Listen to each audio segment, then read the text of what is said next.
purpose of the march is to illustrate that the two white men that's going to be placed on trial for hanging a noose at Crofton Middle School earlier this year, in that particular case, we want to make sure that those individuals who are being placed on trial are charged with and are tried for a hate crime. They've currently been charged with a hate crime. We want to make sure there's no last-minute effort to be able to work out some negotiation to drop the charges.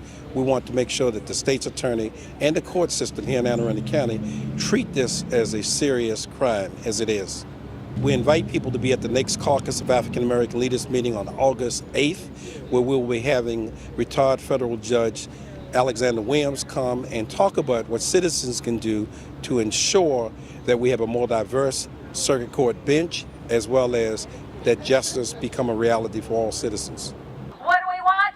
Justice! When do we want it? Now! I'm here this morning in front of the Anne Arundel County Circuit Court to protest the stunning lack of diversity on the circuit court.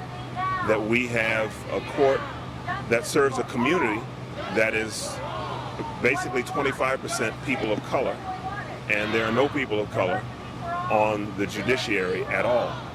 That's not to say having white people on the judiciary is a bad thing, but that is to say if you have a community that is diverse, 1 out of every 4 residents of your county are people of color, you need to have some diversity on the bench that mirror the people and the community that they serve. Hi, my name is James Kitchen. The reason I'm here with this demonstration today is that I do think our government, like all levers of our government, need to be representative of everyone who lives in our jurisdictions, and that's clearly not happening when it comes to the circuit court into this county. And so I just wanted to lend my voice to saying that's the ideal, that's the government that we demand and that we want to work towards. Hi, I'm Michaela Bergnon. I'm here today in response to a call from Justice by Surge. We're here today protesting for 2 purposes. 1, the lack of diversity in the Anne Arundel County Circuit Court judges. There are no minorities or women. And number 2, the court case coming up in October regarding the noose case in the Crofton Middle School. I'm hoping that today's rally is another step forward for some change in the political system in this county.